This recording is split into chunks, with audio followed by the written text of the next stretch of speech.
updating soal peristiwa 98 ya yang terjadi pemerkosaan dan lain sebagainya yang dikabarkan oleh Bang Fadli, menteri kita, katanya nggak ada peristiwa itu, rumor gitu. Padahal kan saksi matanya banyak. Ya, jadi memang yang mengerjakan ini ya sejarawan-sejarawan yang mungkin sepaham dengan mereka atau sejalan dengan mereka. Yang mereka ini siapa? Ya, saya kira ya penulisan ulang sejarah jadinya kan seperti pesanan gitu ya. Karena banyak sejarah tuh yang masih buram kan, dan jangan sampai itu buram tetap dibiarkan buram gitu, atau bahkan yang jelas diburamkan gitu ya. Atau yang jelas diburamkan, atau malah yang udah buram tambah dihilangkan gitu kan. Ada kemerdekaan ya 17-an yang kita lakukan panjat pinang, balap karung, makan kerupuk. Itu pembodohan massal yang dilakukan kolonial sampai hari ini kita lakukan. Seperti misalnya Pak Harto nih, tahun ini kan mau ditetapkan nih jadi pahlawan nasional gitu kan. Ini udah clear. Jadi ini pasti ditetapin November nanti nih gitu. Apakah Pak Harto layak? Ya tergantung tim Dewan Gelar. Karena gelar pahlawan itu gelar politis. Menghilangkan sejarah itu, menghancurkan sejarah itu salah satunya adalah untuk mengendalikan. Jadi untuk menghancurkan suatu bangsa, musnahkan ingatan sejarah generasi mudanya.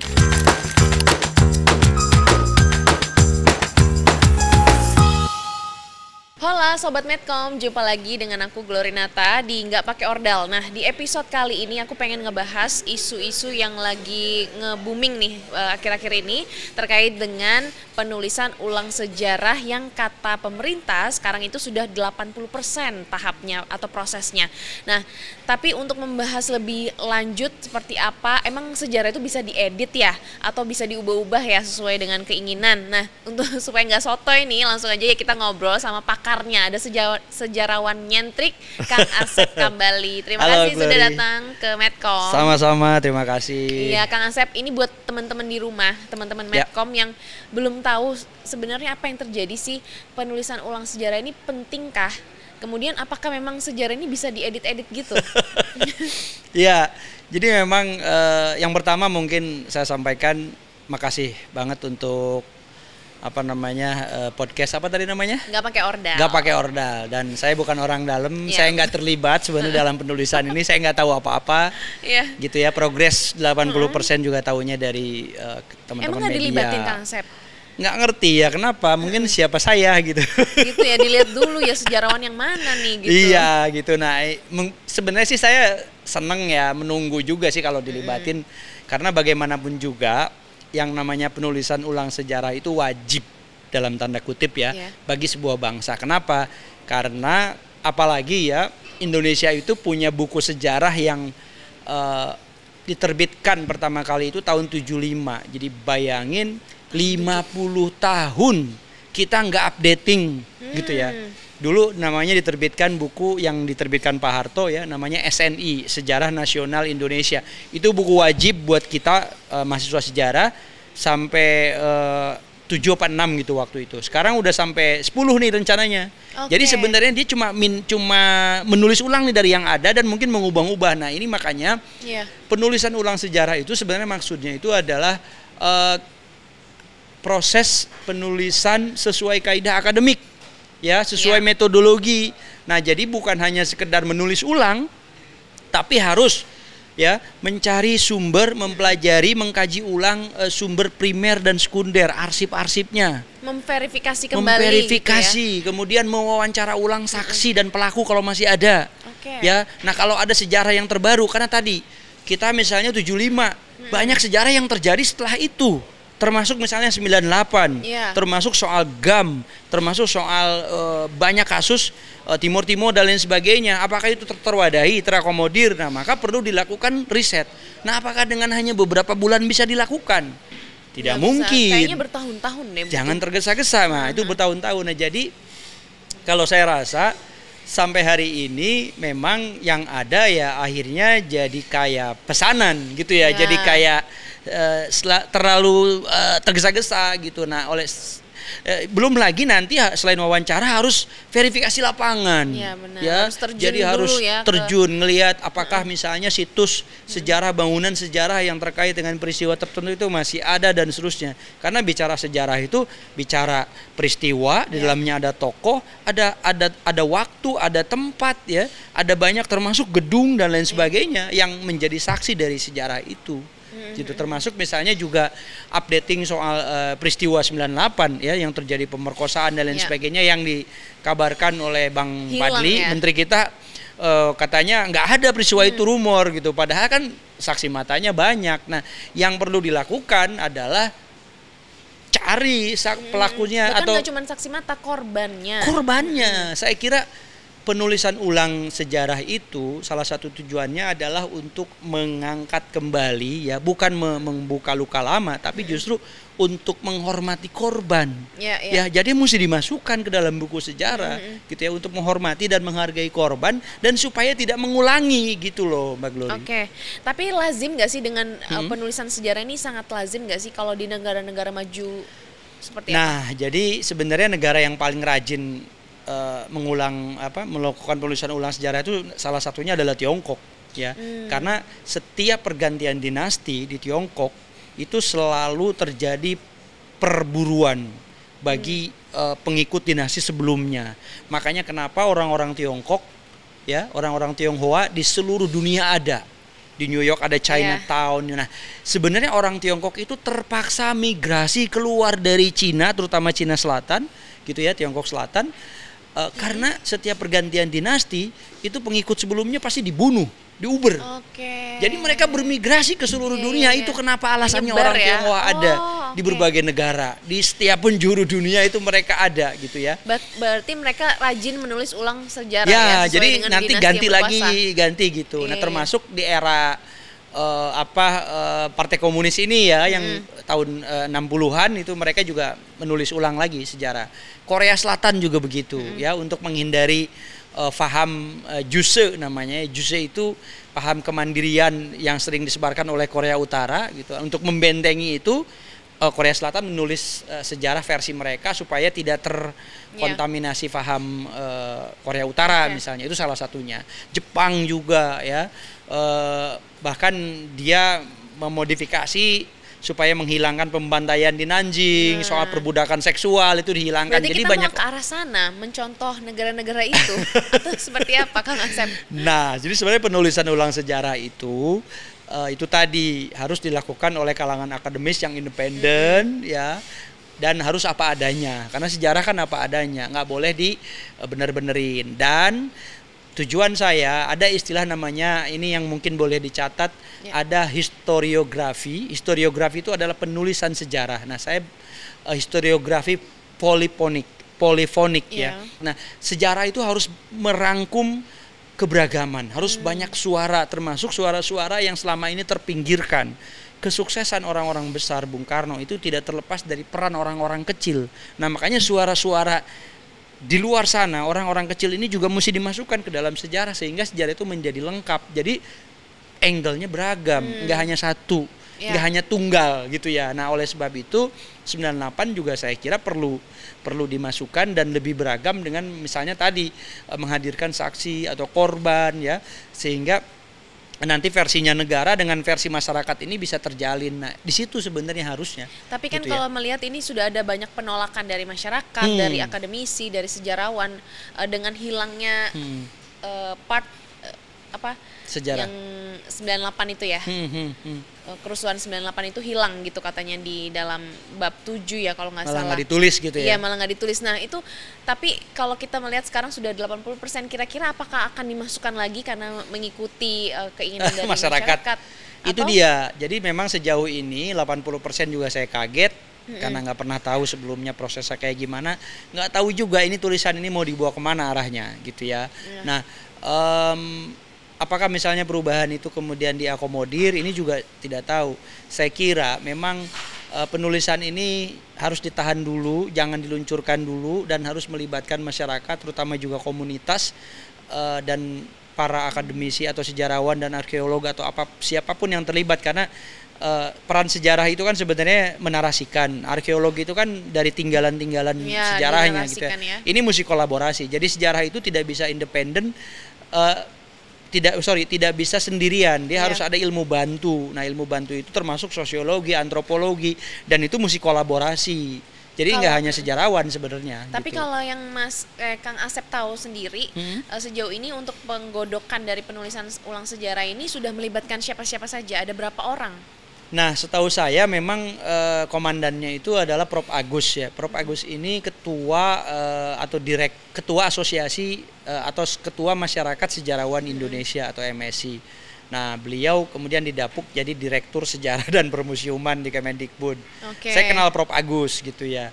Nah, jadi itu memang berarti pakai ordal ya kali ya? Ya, jadi memang yang mengerjakan ini ya sejarawan-sejarawan yang mungkin sepaham dengan mereka atau sejalan dengan mereka. Yang mereka ini siapa? Pemerintah berarti ya? Mungkin masyarakat ini ya atau kementerian, saya juga nggak tahu. Tapi yang jelas di situ ada Prof. Santo juga guru saya juga, dosen saya juga gitu ya.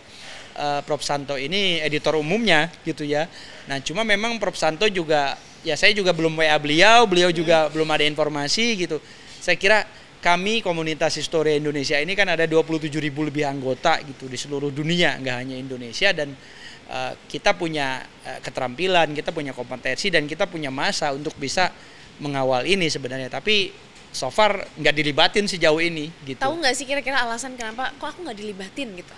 Ya itu mungkin untuk meminimalisir perdebatan-perdebatan yang membuat lama prosesnya nanti barangkali ya. Padahal justru dengan adanya perdebatan atau diskusi ya untuk memperkuat, saya kira upaya penulisan ulang itu justru hasilnya akan lebih baik kan, karena lebih multi perspektif tadi ya, tidak tunggal, justru polifonik gitu ya, artinya banyak suara-suara yang justru itu akan memperkuat sejarahnya itu sendiri gitu ya. Oke, nah sejauh ini berarti 80% Kang Asep sebagai sejarawan cukup kaget ya melihat ini. Kaget banget sudah lah. 80% karena memang targetnya adalah nanti akan dihadiahkan untuk Indonesia pada tanggal 17 Agustus. Betul, emang katanya. Seberapa urgennya memang ini menjadi hadiah untuk Indonesia gitu 17 Agustus? Gini, yang pertama memang harus diapresiasi pemerintah ini dengan ada upaya penulisan ulang itu. Kenapa?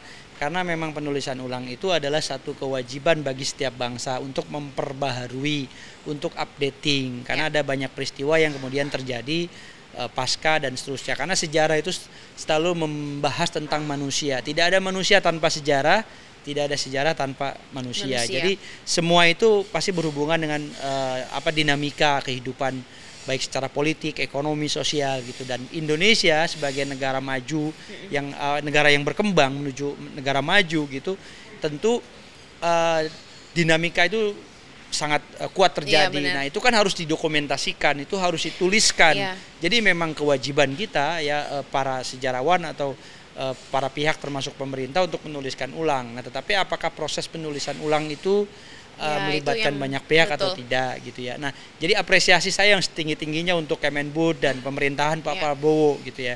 Nah, tapi itu tadi gitu, tiba-tiba 80%. Saya kira dalam proses saya kebetulan saat ini sedang kuliah S3 sejarah ya di Undip gitu. Jadi saya melihat kalau penulisan ini tidak bisa hanya beberapa bulan ya penulisan ulang ini, karena ada fakta, ada data, ada arsip, ada dokumen, wawancara lisan dan semua itu harus dilalui lagi. Harus turun ke lapangan, harus diperbaharui. Jangan mengandalkan dari buku yang sudah jadi kemudian ditulis ulang gitu ya. Oke, terus kemudian diambil part-part yang bagusnya saja gitu kan. Harus karena memang sejarah itu bukan hanya terkait dengan tone positif tapi menceritakan fakta begitu ya. Betul. Nah, Kang Asep, kalau kita melihat kan sejarah ini kan ditulis ulang, berarti ada perbedaan dong dengan sejarah sebelumnya yang kita pelajari di bangku SD misalnya gitu. Nah, kira-kira cara membedakan untuk anak-anak muda yang nonton, cara membedakan sejarah yang manipulatif dengan yang ini beneran sejarah. Nah, itu gimana? Jadi gini, memang di era transformasi digital ini teman-teman Gen Z terutama ya anak-anak muda masa sekarang ini jauh lebih lebih canggih dalam mencari data gitu. Tapi hati-hati, ChatGPT atau platform-platform search engine lain itu ada kemungkinan misinformasi atau disinformasi ya, sehingga memang tidak semua bisa di Google. Kita harus baca buku. Nah, buku itu adalah referensi utama, apalagi arsip dan lain sebagainya. Nah, jadi intinya sebenarnya ada bagaimana anak-anak muda itu suka dulu terhadap sejarah. Nah, itu yang kami lakukan di komunitas Historia. Setelah itu mereka akan mendalaminya lebih dalam. Nah, bagaimana cara membedakan ini hoax atau enggak, atau ini kredibel atau tidak? Tentu anak-anak muda mesti tahu bahwa siapa yang menuliskan, siapa yang menuturkan. Ya, misalnya gini, ada konten soal sejarah. ada seseorang bikin konten sejarah di TikTok. Dia ngomongin sejarah, cari tahu orangnya siapa. Ini kredibel nggak nih orangnya? Kalau ternyata orangnya bukan sejarawan gitu ya, nggak pernah kuliah sejarah, dia cuma mungkin meramu dari bisa jadi misinformasi kan, jangan dipercaya. Berarti kita harus cari tahu dulu nih backgroundnya, sumbernya. Ini ada artikel nih yang ngeluarin sejarahpalingbener.com. Siapa ini sejarahpalingbener.com? Harus lebih percaya Medcom. Ya, harus lebih percaya media-media yang kredibel yang mengeluarkan ini. Wartawannya udah pasti dilatih dulu dan sebagainya. Apalagi mungkin wartawannya anak sejarah dulunya, alumni sejarah. Nah, pertanyaannya berarti untuk penulisan ulang sejarah ini anak-anak muda harus tahu dulu dong background dari yang menginisiasi penulisan sejarah. Itulah makanya kan? Ya inisiasi siapa yang melakukan siapa, maka memang ini juga akan berpengaruh nanti pada misalnya mata pelajaran di sekolah. Karena mau tidak mau sejarah versi negara itu yang kerap kali versinya tunggal, nah ini yang harus dihindari. Jadi dan ya itulah yang kemudian akhirnya jadi materi kan di pelajaran-pelajaran. Kita harus mempelajari. Versi tunggal itu ya hanya versi yang dikeluarkan oleh negara, tidak menerima versi lain. Nah ini yang harus dihindari. Harusnya sejarah itu versinya tadi poliponik.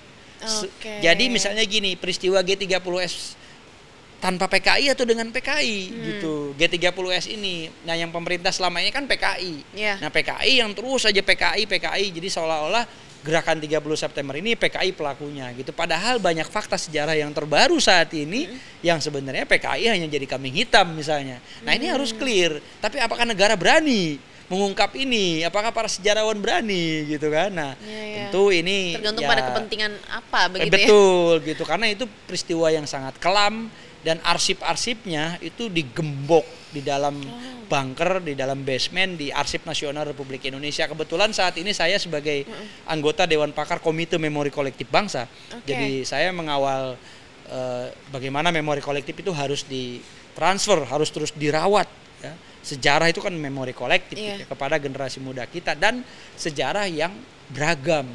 Ya, saya gini. Beragam itu gini.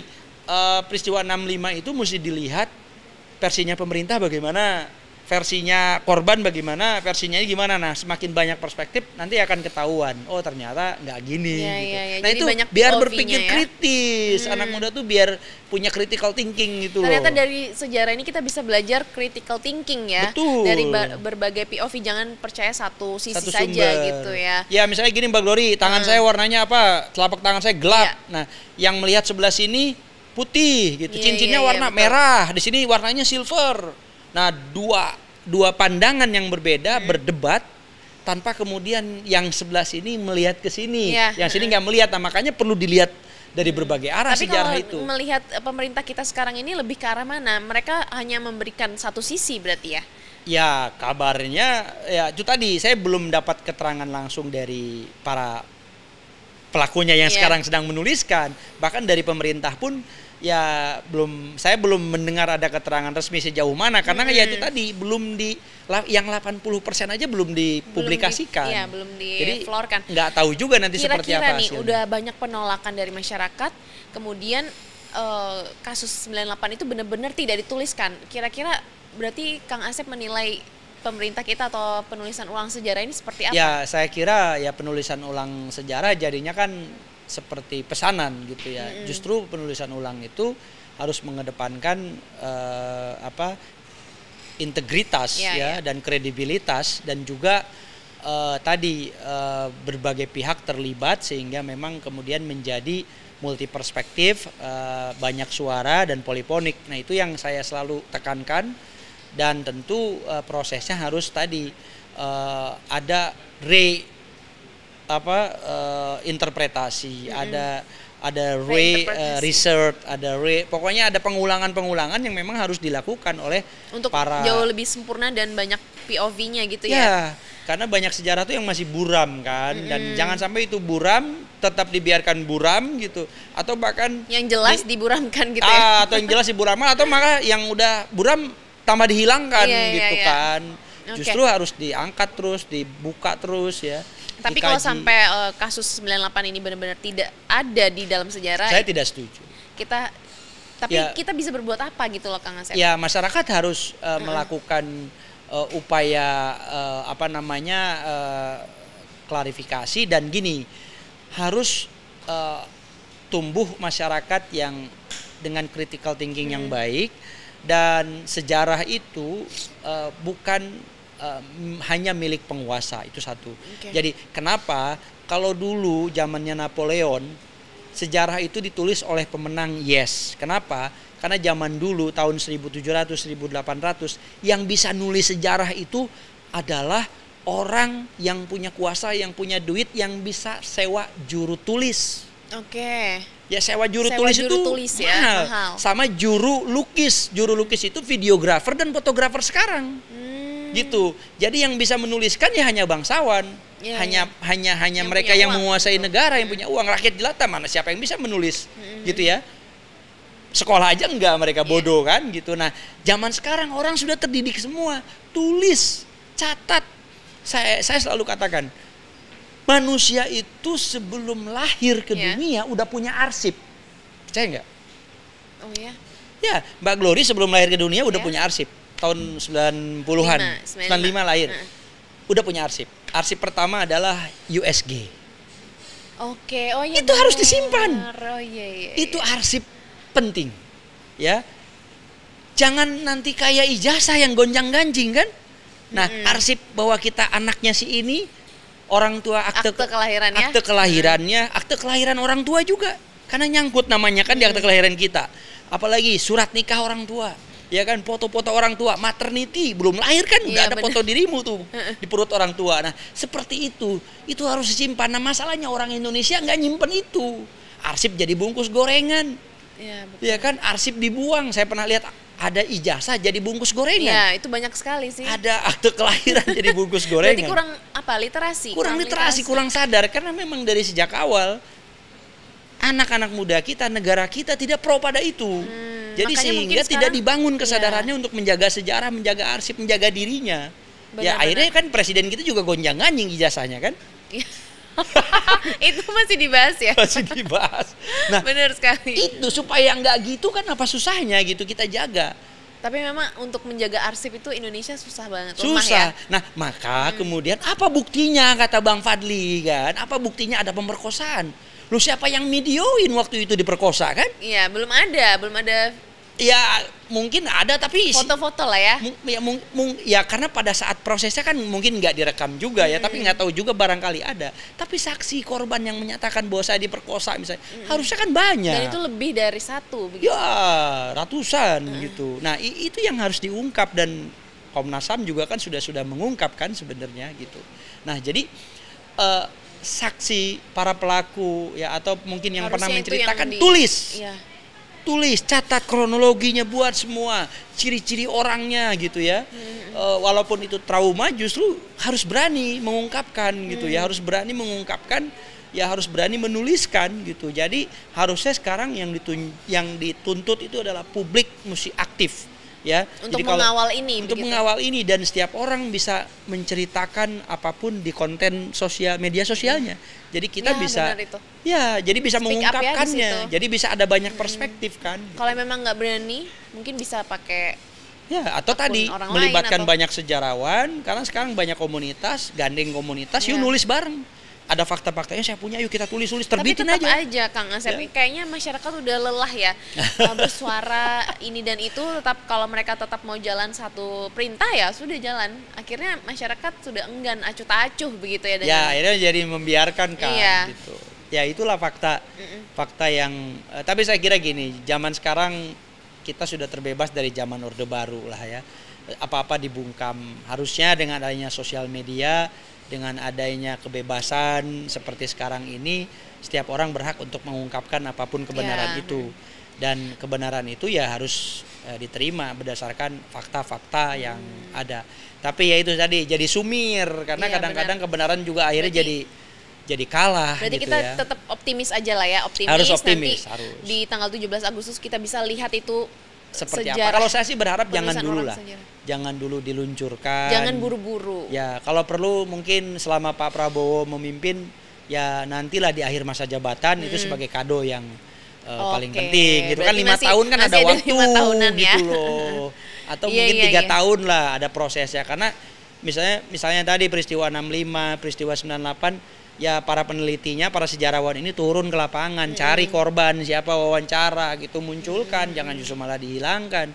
Kalau ada yang bersaksi mungkin nggak berani lewat media, ternyata ada yang bikin hotline, saya pernah jadi korban nih, saya mau langsung, tapi saya nggak, jangan diungkapin, saya mau cerita, saya punya fakta nih, gitu kan. Bisa diakomodir. Jadi welcome ya kepada korban. Tapi jadi, memang kemarin dengan adanya pernyataan dari Menteri Kebudayaan kita seperti itu memang membuat resah masyarakat dan juga melukai hati para korban, menyakiti hati. Makanya ya saya kira ya Bang Fadli juga nggak salah, karena dia yang mengatakan memang sejauh ini faktanya masih buram, masih belum jelas gitu. Nah, fakta itu kan harus diungkapkan, harus diperlihatkan, harus. Dan itu tugasnya pemerintah dong, lagi-lagi ya. Tugasnya untuk pemerintah membuat lebih terang gitu. Ya, tapi juga masyarakat juga harus berani mengungkapkan. Artinya masyarakat harus membeberkan fakta itu ya. Saya kira Komnas HAM ya, beberapa pihak sudah membeberkan kok dengan menerbitkan buku-buku tebal itu kan. Apa masih belum cukup gitu ya. Nah, itu juga yang memang saya kira perlu ditegakkan kembali ya, bahwa keberanian pemerintah untuk mengakomodir tadi suara-suara terpinggirkan itu untuk masuk dalam buku Kang sejarah. Asep, ini anak-anak muda sekarang memang nggak terlalu peka ya dengan kehadiran sejarah gitu kan ya. Kira-kira ada nggak sih sejarah yang menurut Kang Asep wajib diketahui anak-anak zaman sekarang tapi kurang apa ya, kurang disorot gitu? Ya, itu tadi. Yang pertama memang kalau lihat pendidikan di Indonesia itu sejarah tidak jadi prioritas.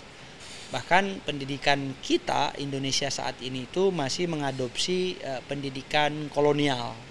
Jadi 633 itu warisan Belanda. 6 tahun SD, 3 tahun SMP dan SMA itu warisan Belanda. Nah, metodenya juga mirip gitu. Jadi tujuannya itu rata-rata cuma mencari nilai. Jadi baca, tulis, hitung. Nah, bukan ngebangun cara berpikir gitu ya. Padahal Bloom di dalam taksonominya dia, teorinya itu adalah bahwa selain dia tahu ya keterampilan memahami atau kognitif, ada keterampilan bersikap ya. Setelah tahu ada sikap apa yang muncul. Kemudian yang terakhir motivate to action, call to action, jadi kayak bergerak. Dia setelah dia tahu sejarah ini, kemudian dia punya sikap, maka dia kemudian bergerak. Nah, itu yang tidak dilatih so far gitu saya melihatnya. Nah, saya melihat hari ini, saya juga bersyukur di era pemerintahan Pak Prabowo, Bang Fadli ini mereka bikin direktorat sejarah. Tadinya nggak ada direktorat sejarah, dihapus zamannya Nadiem. Sama Pak Prabowo dibikin lagi direktorat sejarah yang Prof Agus tadi direkturnya. Dan kemudian ada upaya untuk penulisan sejarah. Ini juga bagus gitu ya. Nah, cuma tadi jangan sampai itu tadi keluar dari koridor konflik kepentingan atau tidak integritas gitu. Nah, jadi apa-apa dalam sejarah yang perlu diketahui. Nah, saya kira ada dua hal yang penting yang harus diketahui anak muda. Yang pertama bahwa Indonesia itu diinisiasi oleh anak muda. Ya, setuju. Ya, Indonesia diinisiasi dan digerakkan oleh anak muda.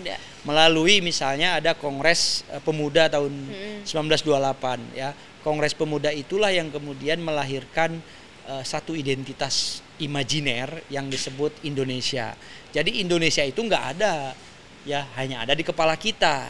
Jadi kalau isi kepalanya orang Indonesia beda-beda, ya Indonesia nggak akan terus bersatu. Isinya mesti disamain dengan cara apa? Belajar sejarah. Ajarkan anak-anak kita matematika, maka ia akan pandai berhitung. Ajarkan anak-anak kita sejarah, maka dia akan semakin mencintai bangsa dan negaranya. Nah, persoalannya sejarah tidak diajarkan, sejarah cenderung dihilangkan, sejarah dibikin membosankan dan seterusnya. Tidak dibikin sesuatu yang menarik. Anak SD di Inggris itu udah role playing, jadi Viking, wah kan kayak gitu ya di luar negeri. Bahkan sampai di kita juga begitu kan? Ya kalau di kita enggak, di kita tuh enggak, justru gini. Ada kemerdekaan ya 17-an yang kita lakukan panjat pinang, balap karung, makan kerupuk. Itu pembodohan massal yang dilakukan kolonial sampai hari ini kita lakukan. gitu. Apakah dengan Panjat Pinang balap karung makan kerupuk kita makin kenal pahlawan? Enggak. Tidak ya, harusnya gimana caranya kita role play coba jadi di Bung kantor, Tomo, gitu. di Metro TV, di teman-teman di era Medcom Kartini. ngerayain era Kartini ngapain? Lomba gede-gedean sanggul pakai kebaya. Iya, bener. Emang Kartini dulu memperjuangkan sanggul dan kebaya? Enggak. Nangis Kartini kalau tahu sekarang dirayainnya cuma begitu doang. Yang harus dipelajari itu pemikirannya Kartini. Jangan berlomba-lomba bergaya mirip Kartini, tapi berlomba-lombalah berkarya. Seperti Kartini, karyanya Kartini itu apa tuh? Karyanya Kartini itu mendunia, ya mengglobal dengan pemikirannya, melawan feodalisme, ya melawan apa adanya emansipasi dan seterusnya. Nah, ini yang nggak diajarkan. Jadi perjuangannya Kartini yang justru tidak diajarkan, malah simbol-simbolnya. Sama seperti tadi acara 17-an nggak meter menurut saya, justru mesti diganti. Makanya kita bikin lomba tebak wajah pahlawan, ya kan, lomba Amazing Race sejarah gitu. Karena tak kenal maka tak sayang ya. Begitu. Nah makanya anak muda ini mesti paham tuh sekarang cara merayakan kemerdekaan, cara merayakan hari-hari besar sejarah mesti diubah. Nah cara salah satunya adalah dengan belajar sejarah, dan tadi sejarah pemuda yang Kongres Pemuda itu sejarah yang nggak diketahui. Ya, pertama yang melakukan itu anak umur belasan tahun. Kongres Pemuda itu anak pelajar umurnya belasan tahun. Yang kedua, ya Kongres Pemuda kedua itu semuanya anggota pramuka atau pandu. Yang ketiga, mereka datang dari berbagai daerah se-Indonesia. Ya, yang keempat, mereka adalah anak kos-kosan. Anak kos-kosan dong ya. Ya. Iya. Dan yang paling gokil nih yang kelima, deklarasi Sumpah Pemuda itu dilakukan di dalam kos-kosannya. Nggak ada yang tahu tuh sejarahnya. Anak muda nggak ada yang tahu sampai hari ini. Kos-kosan itu sekarang jadi museum Sumpah Pemuda. Nggak ada yang tahu juga kalau Kongres Pemuda itu dideklarasikan tidak hanya oleh bangsa dari Aceh sampai Papua, tapi ada orang Tionghoa 4 orang jadi peserta. Kos-kosan tempat mereka deklarasi itu milik orang Tionghoa. Ya, ada orang Arab jadi peserta, namanya Abdurrahman Baswedan. Itu kakeknya Anies Baswedan. Ada orang Betawi, ya, ada semua bangsa, bahkan ada orang-orang yang India Arab gitu ya. Ikut deklarasi. Jadi Indonesia ini dari sejak awal sudah multikultur, ya, sudah keberagaman, dan deklarasi Sumpah Pemuda itu adalah sumpah persatuan di atas segala perbedaan. Jadi gini, Yong Yava, Yong Ambon, Yong Celebes, Yong Chinese dan seterusnya itu mereka membubarkan diri, Yong itu kemudian membentuk satu yang namanya Indonesia Muda. Nah, Indonesia Muda itu perkumpulan yang baru dari organisasi-organisasi yang mereka tinggalkan. Itu mereka sampai berani fusi, ya, meleburkan diri menjadi satu organisasi pemuda yang disebut Indonesia Muda. Nah, itulah cikal bakal lahirnya Indonesia. Dan dari anak muda yang sampai beragam. 98. Ya kan, pemuda yang menekan Pak Harto untuk turun kemudian terjadi reformasi, itu anak muda. Makanya anak muda sekarang ngapain? Cuma jangan jago TikTokan doang, joget itu nggak karuan ya. Makanya harus punya pemikiran. Agak gitu. susah sih kalau ngomongin itu, kompleks ya memang masalahnya. Oke, tapi kalau gurunya kayak gini ya, Sobat Medcom, guru sejarahnya kayak gini, kayaknya kita nggak jadi ngantuk nih kalau di kelas. Nah, ngomong-ngomong soal bakar semua. Iya, ngomong-ngomong soal karir nih, Kang Asep itu awal mula mendalami sejarah atau menjadi sejarawan itu dari memang kecil sudah tertarik atau gimana? Ya sebenarnya sih saya nggak awalnya saya anak IPA gitu ya. Oke. Jadi anak IPA kelas unggulan. IPA itu berarti nggak ada sejarah ya waktu ada itu? Sedikit. Ada sedikit ya. Jadi cuma 1 jam gitulah. Nah, kelas unggulan saya siswa teladan. Jadi saya orangnya sains gitu ya. Nah, tiba-tiba saya masuk sejarah itu sebenarnya nggak hanya cara gitu ya supaya saya bisa kuliah dengan gratis PMDK. Pada saat ditanya siapa yang mau masuk, saya dulunya mau masuk bahasa Inggris gitu ya. Sastra Inggris ya. Rame banget yang masuk gitu kan. Ekonomi, informatika rame banget lagi tren-trennya. Sejarah nggak ada yang angkat tangan. Berarti kuotanya belum terpenuhi. Belum terpenuhi, makanya... artinya kan gini, dari sekolah saya aja nggak ada yang ngacung. Dari sekolah lain juga sama kayaknya lah, nggak ada banyak saingan. Saya pasti lolos. Kalau jurusan saya pinter di sekolah ini belum tentu passing grade kan. Iya. Ya passing grade ini kan saya pinter di sekolah ini, di sekolah lain mungkin ada lebih pinter, nilainya lebih tinggi, ketika di passing saya nggak lolos juga gitu kan. Karena banyak kejadian begitu ya. Ponakan saya juga sama misalnya ngalamin gitu. Nah makanya akhirnya saya pilih jurusan yang nggak populer, sejarah. Ibarat masuk rumah, saya tinggal pindah kamar kan judulnya gitu ya. Dan nanti saya pindah kamar sejarah aja gitu nantinya gitu. Ke bahasa Inggris. Ternyata nggak semudah itu. Sastra Inggris juga kan mempelajari sejarah kan sebenarnya. Ada sedikit gitu ya. Nah, jadi tidak semudah itu kan. Akhirnya saya ya udah saya jalanin awal-awal kayak neraka ya. Karena saya bukannya nggak suka sejarah. Buat saya sejarah tuh terlalu mudah gitu. Karena tinggal baca. Iya. Saya satu kosan, satu kamar gitu ya. Karena dulu ngekos biar murah, berdua satu kamar kan. Anak matematika. Saya kuliah di IKIP Jakarta dulu. Sekarang UNJ ya. Universitas Negeri Jakarta. Jurusan Pendidikan Sejarah. Itu anak matematika, di kasur itu penuh sama buku. Iya, kalau sejarah. Kalkulus apa, sejarah kan saya ya buku saya baca bisa di toilet, bisa di balkon, bisa di mana. Dan cerita ya, jadi menyenangkan. Kalau dia meja aja habis buat dia kan, ngotret apa rumus itu. Saya jadi bahkan sekarang udah canggih, 9.000 buku saya bawa di sini nggak berat. Jape saya. Nah, jadi buat saya akhirnya ya sejarah sekarang jadi jalan hidup saya. Saya berarti pilihan yang benar itu ya, Kang. Saya nggak tahu mungkin karena untuk mendapatkan slot beasiswa sebenarnya ya. Iya, untuk supaya mudah aja. Pokoknya orangnya jalan pintas strategis malah aja, jadi jalan hidup jumping gitu. stone gitu. Akhirnya jadi jalan hidup kan gitu. Oke, ini menarik sih. Ya, mesti begitu sih mestinya harusnya setiap orang, karena kalau enggak akhirnya kita frustasi dan akhirnya kita ngejalanin sesuatu yang enggak passion. Karena memaksakan sesuatu ya. Ya, gitu ya memaksakan sesuatu. Oke, tapi kalau Kang Asep sendiri kan punya community ya.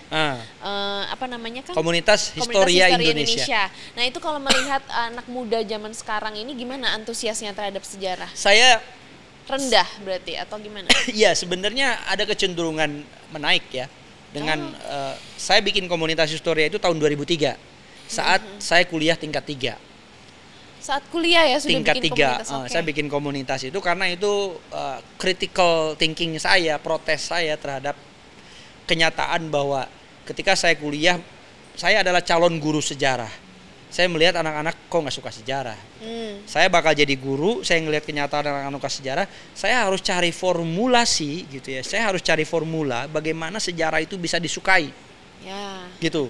Nah, dengan mendirikan komunitas Historia ini ya, saya mencari cara bagaimana sejarah disukai, ternyata dengan cara tadi rekreatif, edukatif, dan entertainment. Jadi saya bikin dengan cara rekreatif, metode empirik, edukasi dengan cara mendidik tadi kognitif, afektif, psikomotorik, dan entertainment. Makanya saya bikin program misalnya menginap di museum. Nah ini bulan Juli nanti akan ada program menginap di museum Onrus di Pulau Seribu. Ada bunkernya, ada ininya. Mengunjungi langsung, melihat situs sejarah, melihat benteng, itu jauh lebih melekat. Bertemu langsung begini, jauh lebih mudah diingat ketimbang via Zoom. Iya kan? Artinya pengalaman itu lebih penting. Maka mengalami langsung daripada baca buku dengerin guru, ya membosankan. Membayangkannya sulit. Nah, dengan kita melihat langsung, menyentuh langsung, merasakan langsung, itu akan jauh lebih melekat. Makanya belajar sejarah mesti seperti itu. Makanya saya bikin dengan cara party at museum misalnya. Saya bikin party, saya bikin amazing race, saya bikin menginap di museum, saya bikin kegiatan-kegiatan di museum, di tempat sejarah, di benteng dengan cara kekinian. Nah, sekarang yang lagi tren ya bikin konten. Gitu ya, konten-konten sejarah di sosial media, dan itu jauh lebih powerful juga untuk anak-anak zaman sekarang. Lebih masuk ya. Nah, jadi sebenarnya kondisinya anak-anak sekarang udah mulai tertarik dengan sejarah. Museum juga udah mulai trennya naik gitu ya. Nah, tapi Mbak Glory ya ada persoalan, menurut BPS tahun 2020 di Indonesia tuh lahir 10.000 bayi per hari. Iya. 1 tahun ada 3,5 juta bayi umur 1 hari sampai 1 tahun. Oke. Nah, jadi trennya naik, ya anak muda juga makin banyak. Kalau anak mudanya yang lahir itu nggak belajar sejarah, nggak suka sejarah, ya ngeri. Kenapa juga ya? Kenapa saya bikin komunitas Historia? Bukan hanya sekedar untuk membangkitkan kesukaan mereka atau mereka menjadi gemar dengan sejarah sebenarnya. Ada tujuan lain, terutama sejak tahun 2006. Jadi tadinya komunitasnya tujuannya untuk supaya sejarah digemari gitu. Tahun 2006 konsepnya berubah untuk membangun nasionalisme dan patriotisme bangsa. Karena tadi ajarkan matematika cuma bisa ngitung, ajarkan sejarah. Cinta tanah air itu dari sejarah, nggak ada di matematika, di kimia, di fisika diajarkan cinta tanah air gitu. Nah makanya anak-anak kalau mau lebih mencintai bangsa mesti belajar sejarah. Nah sejarah yang mana? Jangan sejarah yang versinya tunggal, yang versi beragam tadi. Beragam ya, jadi sejarah dari yang multi perspektif gitu, supaya kreatif. Nah terus kritis, gimana Kang Asep bisa jadi history entrepreneur? Nah ini jadi menarik memang juga nih. Saya tuh pernah jadi general manager hotel, pernah jadi kepala museum, ya pernah jadi konsultan PR karena S2 saya di corporate communication, di ilmu komunikasi. Kemudian pokoknya semua pengalaman udah saya lalui. 2010 saya keluar dari zona nyaman, saya kuliah S2 di corporate communication, dan 2010 itu saya menjadi entrepreneurs, saya menjadi pengusaha sejarah, gitu ya. Jadi sejak sampai hari ini saya sejarawan keliling, saya menjadi pengusaha. Kalau Mbak Glory, kalau Mbak Glory punya uang, di uang itu kan ada pahlawan-pahlawan. Iya betul. Yang milih-milih pahlawannya itu saya. Oh, wow. Keren kan? Keren. Itu pekerjaan yang membanggakan buat saya, karena saya bisa berkontribusi buat bangsa. Nggak sekedar tadi ngomong sejarah, tapi saya bisa berkontribusi, memberikan sumbangsi dengan pengetahuan keilmuan saya. Uang 75.000 yang warna-warni itu juga karya saya. Berarti gitu. Tiap pemilihan hero atau pahlawan di uang itu ada filosofinya dong tentu saja. Betul. Kenapa kok di uang 10.000 gambarnya pahlawan ini? Aku cuman hafal 1.000 ya. 1.000. Patimura ya. Patimura yang lama. Yang baru. Emisi yang baru Cut Mutia. Oke. Nah itu gimana memilih? Ya, jadi memang penempatan di uang nominal berapa itu kapasitasnya ada di BI. Tapi pahlawan mana yang akan keluar di uang itu kapasitas ada pada sejarawan. Jadi saya ditugaskan untuk memilah dan memilih, memverifikasi, dan kita memilih pahlawan yang minim kontroversi. Setiap manusia itu punya kekurangan, ya, punya kelebihan. Kelebihannya yang harus dicari yang banyak. Kontroversinya kalau perlu sedikit kita kurangi, gitu ya. Dan cari pahlawan yang tidak kontroversial. Karena banyak pahlawan yang kontroversial, banyak pahlawan yang pengkhianat, banyak gitu. Ya, artinya gini, misalnya ada pahlawan yang dulu pro Belanda ada gitu, karena udah ditetapkan jadi pahlawan. Karena pahlawan itu gelar politik. Seperti misalnya Pak Harto nih, tahun ini kan mau ditetapkan nih jadi pahlawan nasional gitu kan. Ini udah clear, jadi ini pasti ditetapin November nanti nih gitu. Apakah Pak Harto layak? Ya tergantung tim Dewan Gelar. Dewan Gelar karena gelar pahlawan itu gelar politis. Ada undang-undangnya dan gelarnya nggak bisa dicabut. Wow. Jadi gitu. Memang belum tentu yang menjadi pahlawan itu sebenarnya benar-benar pahlawan, tergantung versinya siapa gitu ya. Putin seminggu baru meninggal langsung ditetapkan jadi pahlawan nasional.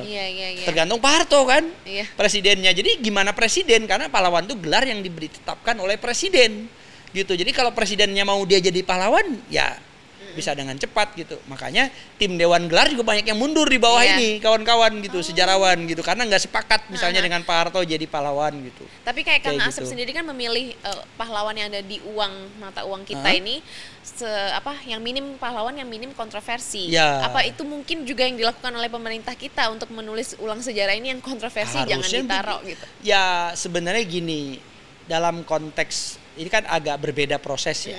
Dalam konteks meriset itu ya sejarah itu justru harus apa adanya. Jadi kekurangan kelebihan dari setiap peristiwa, tokoh itu harus dimunculkan supaya tadi multi perspektif itu, gitu ya. Tapi dalam konteks misalnya Bank Indonesia tidak ingin bahwa kemudian uang yang diterbitkan itu jadi huru-hara gitu, rame gitu kan. Mesti diminimalisir kan. Jadi ada proses itu, ada rumusnya sebenarnya, gitu. Ya, yang pasti ini menyenangkan, ya, karena saya bisa bangun siang, saya bisa kemana-mana tergantung saya, ya, nggak kayak orang harus pagi-pagi pulang malam. Itu pekerja kantoran banget, budak korporat ya. Budak korporat. Ternyata Kang Asep ini ya udah apa freedom gitu? Oh saya udah freedom dan ya sekali ngomong 2 jam begini bisa puluhan juta. Wah, ya. keren. Bahkan saya pernah dibayar 1 hari 100 juta. 4 hari saya dibayar oleh salah satu perusahaan multinasional company gitu. 4 hari saya dapat. Karena sejarah itu ya. Karena sejarah, karena saya passion. Saya bisa keliling dunia. Diundang oleh pemerintah Amerika Serikat, pemerintah di Eropa, Belanda, ya dikirim oleh kementerian lembaga, dikirim oleh Pemda ke Eropa, ke luar negeri. Itu karena saya mendirikan komunitas Historia karena saya passion di sini. Passion dan karena melihat ada kegelisahan dan unik. History entrepreneurs mungkin cuma saya doang. Oke. Ya, Blue Ocean nggak ada yang main yang lain gitu. Nah kalau jadi inspirasi ya, sobat-sobat muda ya kan yang nonton ini mungkin bisa jadi inspirasi ngelanjutin pekerjaan nih, di saya masa depan gitu ya. Harus ada junior nih. Karena muda gitu ya, terlihatnya memang muda tapi memang harus passion. Dan sebenarnya nggak hanya di bidang sejarah sih, di bidang lain kalau kita unik ya passion pasti, gitu. Ya, kayak Pandawara kan unik gitu ya, dengan gayanya mereka dia bisa populer kan. Betul, anti mainstream lah Saya 2003 udah masuk media. Wah, zaman dulu masuk media keren banget kan. Saya viral itu gara-gara Kick Andy. Saya masuk Kick Andy 2 kali. Kick Andy, oke. Nah, jadi saya berterima kasih sama Bang Andi. Setelah saya masuk Kick Andy, undangan jadi pembicara banyak banget. Emang itu tapi udah cara Tuhan mungkin ya. Betul, Tuhan udah ngatur seperti itu. Sekarang sekarang zamannya udah beda. Nggak usah ngandelin diundang TV. Ya, bikin konten viral aja udah bisa dikenal. Malah diundang sama atau TV masuk podcast yang rame itu juga bisa gitu kan. Kayak gitu. Kayak guru gembul teman saya gitu kan juga dia. Oke, ini Sobat Medcom sekarang kita masuk ke segmen mitos atau fakta. Jadi aku kasih pertanyaan, nanti Kang Asep sebut mitos atau fakta gitu ya. Oke, apa nih pertanyaannya? Yang pertama ya, tokoh sejarah Indonesia yang paling underrated menurut Kang Asep siapa? Saya lebih suka Syahrir sebenarnya ya. Syahrir ya. Sultan Syahrir karena dia mengajarkan kita untuk berpikir kritis. Ya, tidak mudah menerima begitu saja. Bung Karno ada celahnya gitu ya. Syahrir ada, tapi Bung Karno misalnya kolaborator Jepang. Ya. Dia pro terhadap Romusa, Bung Karno. Memberikan PSK untuk Jepang. Itu ada dalam sejarahnya begitu gitu. Tapi di lain pihak Bung Karno perjuangannya luar biasa. Orator ulung dan seterusnya gitu ya. Tapi saya kira Syahrir dengan critical thinkingnya ya, dengan konsistennya, demokrasi ya ala Syahrir. Ya, bahkan dianggap lebih independen, diterima oleh banyak. Misalnya Belanda lebih menerima Syahrir ketimbang Bung Karno misalnya. Jadi saya kira Sultan Syahrir adalah contoh founding father ya, yang menurut saya yang saya favorit gitu. Oke. Museum favorit Kang Asep di Indonesia? Ya, Indonesia ini sekarang ada 500-an museum. Ya. Kalah dengan Amerika, ada 33.400 museum. Wow. Masih jauh ya. Masih jauh. Tapi 500 Indonesia ya? 500. Kalau menurut saya museum yang favorit untuk saya itu adalah Museum Sejarah Jakarta ya, karena dia sangat ikonik dan legend sampai hari ini sangat kuat gitu ya. Museum Fathahillah ya. Fathahillah namanya. Oke, terakhir kapan ke sana, Kang Asep? Seminggu lalu lah. Seminggu lalu ya. Oh, masih sering juga ya. Saya sering karena saya ngerjain project-project di museum. Imersif di Museum Fathahillah itu saya ngerjain. Oh. Ya, jadi salah satunya saya konsultan, kurator untuk museum. Tahun ini rencananya di Museum Bahari. Saya juga lagi bikin museum. Oh iya? Ya. Apa namanya? Museum Perjuangan Indonesia. Wah. Itu lokasinya di Lipo Mall Nusantara. Aku tahu yang di dulunya Plaza Semanggi. Plaza Semanggi. Nah, di lantai LG itu ada museum multimedia interaktif. Boleh nih gitu. Kolaborasi dengan Nasdem kali ya? Harus. Kan perjuangan. Oh iya, perjuangan. Bisa tuh. Bisa. Okay. Dengan senang hati. Oke. Kalau bisa ngobrol sama satu tokoh sejarah Indonesia, siapa yang Kang Asep pilih? Ya, saya sih pengennya kalau Syahrir masih hidup, saya pengen ngobrol. Tetap ya, Sultan Syahrir ya. Pengen ngobrol. Bung Karno juga saya pengen gitu ya, karena banyak pertanyaannya mungkin. Karena ya Bung Karno itu sebenarnya favorit awal saya dulu ya, gitu. Tapi setelah saya belajar Syahrir, saya beralih ke Syahrir. Soekarno mungkin nomor 2 gitu. Saya pernah dengan tokoh sejarah itu pernah ketemu Rustan Abdul Ghani. Itu juga penting dalam konteks sejarah kita. Sayuti Melik istrinya, SK Trimurti saya juga pernah ketemu gitu ya waktu masih hidup. Ali Sadikin saya juga pernah ketemu, pernah ngobrol juga, pernah dikepuk sama dia gitu gara-gara saya pernah bertanya, ini sejarah ini dilupakan, gedung sejarah dihancurkan, tanggung jawab siapa? Ya tanggung jawab lu lah sama komunitas gitu. Oke, iya. Tahun 2007 saya ditepuk tanggung jawab sampai kamu segitunya ya. Gitu sama Bang Ali. Kayak pas beliau meninggal saya kaget. Gitu. Jadi itu Ali Sadikin ya, tokoh tanpa Ali Sadikin Jakarta nggak akan seperti sekarang. Gitu ya. Gila banget Ali Sadikin. Orang paling gila. Kenapa? Karena prostitusi sama dia dilegalkan. Ya. Kenapa namanya Keramat Tunggak? Karena dulu PSK yang nongkrong di Jalan Keramat Senen itu sama dia dipindahkan ke Cilincing, ke Keramat Tunggak yang sekarang dan itu jadi legal gitu. Ya, jadi dilegalkan sama saya kemarin live di TV di salah satu stasiun TV di Indonesia sama Bang Yos. Nah, Bang Yos nih yang nutup deh saya bilang karena Bang Yos yang ngebubarin Keramat Tunggak yang jadikan yang tadinya tempat haram jadah jadi tempat gelar sejadah sekarang ada Islamic Center kan di Keramat Tunggak. Hebat juga sih. Nah gitu, jadi Bang Ali, karena uang prostitusi besar dan uang judi tuh Bang Ali itu, jadi judi itu dilegalkan, makanya ada Pulau Mas itu tempat judi kuda, ya balapan pacuan kuda itu dan SDSB dan lain sebagainya itu, wah itu pokoknya uang judi itu Jalan Tamrin tuh dari judi, Jalan Sudirman dari judi, Jalan Pramuka tapi dari bagus judi, dong ya, jadi Jalan Pemuda jadi dari judi, maju, hasilnya gitu. Berhasil. Walaupun Bang Ali kalau mungkin ada sosial media udah habis kali ya zaman. Bang Ali itu gubernur yang paling galak, saya aja dipukul ini, supir dia naik lagi mau pergi ke kantor, ada supir ugal-ugalan, dia keluar dari mobil diberhentikan, ditampar supirnya. Kalau sekarang kan udah kekerasan ya. Nggak mungkin.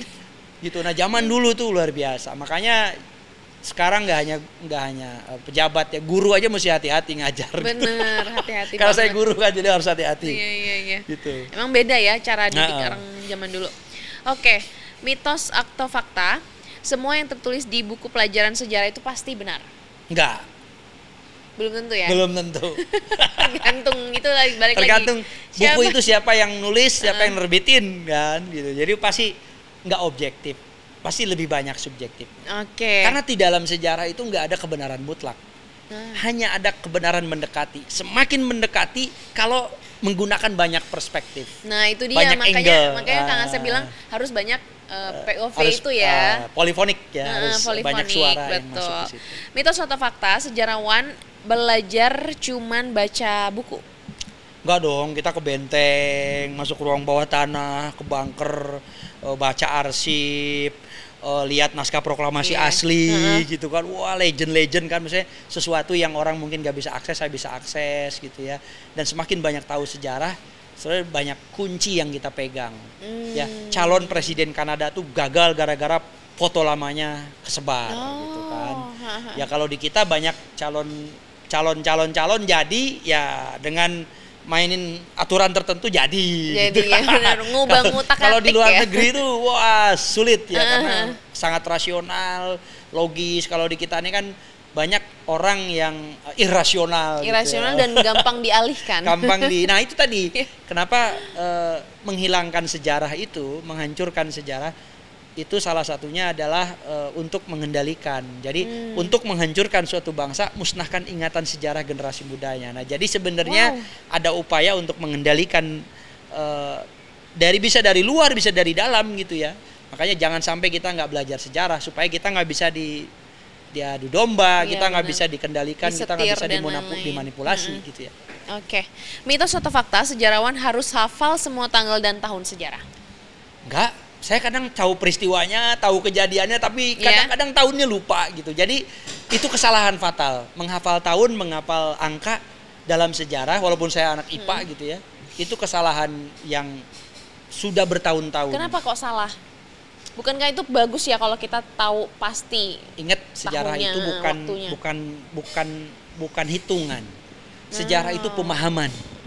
Memahami belum tentu nanti kita tahu berhitung. Kadang-kadang saya misalnya gini, revolusi Prancis tahun berapa ya? Saya juga lupa. Tapi apa yang terjadi revolusi itu, apa yang mengubah itu dunia? Lebih penting ya? Itu lebih penting. Apa yang mengubah dunia? Kenapa misalnya Glory bisa jawab enggak? Kenapa rempah-rempah dulu diburu, dulu dicari, orang sampai berperang. Orang sampai bunuh-bunuhan demi rempah-rempah. Rempah-rempah harganya lebih mahal daripada emas. 1 kilogram rempah-rempah lebih mahal daripada 1 kilogram emas. Kenapa? Ya, karena fungsinya. Nah, sekarang kenapa rempah-rempah hanya jadi bumbu dapur doang? Nggak diperebutkan lagi. Nah, dulu rempah-rempah itu digunakan untuk mengawetkan makanan. Kenapa? Karena ketika musim dingin, Eropa itu akan kelaparan kalau tidak ada makanan yang diawetkan menggunakan rempah-rempah. Dan yang paling parah adalah rempah-rempah itu punya fungsi untuk menghangatkan badan.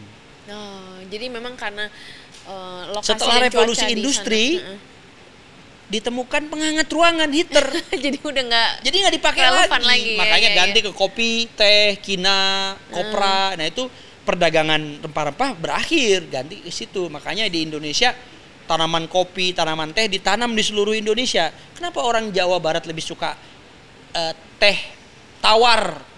Kenapa orang Jawa Tengah, Jawa Timur lebih suka teh manis? Itu karena Belanda. Karena Belanda. Belanda nanam tehnya di Jawa Barat, pabrik gulanya di Jawa Tengah, Jawa Timur. Jadi sebenarnya ini semua tuh perilaku manusia ditentukan oleh culture ya. Culture. Menarik. Karena oleh politik juga gitu ya. Iya. Oke, jadi sebenarnya mempelajari sejarah itu bisa mempelajari banyak bidang ya. Pokoknya siapa yang menguasai sejarah, dia bisa mengatur dunia, bisa menguasai dunia. Ya, betul. Karena dia pengetahuan penting dan itu bisa menjatuhkan orang lain. Iya, benar-benar. Gitu ya. Misalnya untuk menghukum seseorang karena masa lalunya, ya cari arsipnya, cari sejarahnya, masa kelamnya gitu ya. Masa kelamnya gitu. Oke, ini ide bagus nih. Nah, untuk sobat Medcom yang pengen jadi sejarawan kayak Kang Asep, kira-kira apa nih tips and triknya? Saya mungkin juga kaget ya kalau Mbak Glory bilang mau jadi sejarawan. Mungkin sebenarnya ya itu menarik buat saya. Tapi bisa jadi sejarawan itu berat ya. Karena harus banyak baca, nggak bisa cuma modal nonton scroll TikTok doang gitu ya. Harus baca buku, harus riset, harus jalan, harus keluar gitu. Tapi mudah-mudahan dengan apa yang saya lakukan ini terinspirasi, terutama yang mereka kuliah di sejarah atau yang mau kuliah di sejarah gitu ya. Dengan sekarang saya menjalani menjadi sejarawan itu, nah yang pasti sih gini, setiap orang harus jadi storyteller, harus jadi peneliti ya, harus jadi pendobrak lah gitu ya, harus mengungkapkan sejarah. Setiap orang ya mau jadi sejarawan atau tidak gitu ya. Nah, karena sejarawan itu berkenaan dengan profesi, berkenaan dengan dapur, berkenaan dengan rumah tangga gitu, ya, harus menghidupkan kan. Nah, jadi sejarawan itu kan ada sejarawan akademik ngajar, ada sejarawan publik seperti saya ya, ada sejarawan ya jadi konsultan seperti saya gitu. Nah, jadi sebenarnya banyak cara. Yang paling penting sekarang adalah tumbuhkan passion. Ya, passion dalam diri, lebih bersemangat, lebih bergairah ngulik apa sih? Yang kedua, harus aktif, harus berani public speaking, harus bisa multitasking. Harus bisa jangan cuma satu gitu. Betul, jadi sejarawan tuh jangan cuma bisa riset doang, harus bisa ngomong. Harus bisa ngedit video sekarang. Harus banyak. Jadi era sekarang Gen Z ini tekanannya makin banyak kan. Jadi ayo jadi sejarawan bareng saya, gabung dengan komunitas, berteman, berjejaring, bersilaturahmi dengan siapapun gitu. Dan jujur aja banyak media gitu ya, banyak brand, banyak perusahaan yang nyari, Kang ada nggak sejarawan yang fokus ke kelenteng, ada nggak sejarawan yang fokus ke uang, ada nggak sejarawan yang fokus ke pasar-pasar tua gitu, pasar-pasar lama gitu. Ada banyak media yang nyari, atau bahkan podcaster gitu yang iklan gitu ya, PH gitu, yang mau menyari orang-orang yang memang punya fokus. Karena saya mendampingi film layar lebar, mendampingi drama musikal ya, untuk menjadi verifikator, verifikator, kurator gitu, konsultan, supaya sesuai alur ya, sesuai sejarah gitu. Nggak boleh yang menyimpang kayak gitu. Jadi sejarawan zaman sekarang juga banyak kerjaannya ternyata. Banyak banget, sampai akhirnya saya meng-hire anak-anak sejarah kan. jadi Wah, pengusaha keren. ini. Oke. Terima kasih Kang Asep sudah Sama-sama. ngobrol bareng ini nggak terasa dari yang tadinya mau 30 menit ini jadi kayaknya 50 menit lebih. Astagfirullahaladzim. Terima kasih Jadi banyak. berapa episode? Enggak apa-apa.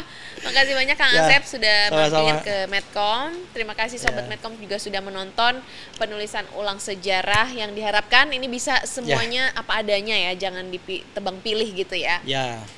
Oke, terima kasih. Dan mudah-mudahan tidak membosankan ya. Iya, tidak membosankan kok kalau dosennya kayak Kang Asep. Amin, amin. Oke, Sobat Medcom, terima kasih sudah menonton. Terima kasih. See you.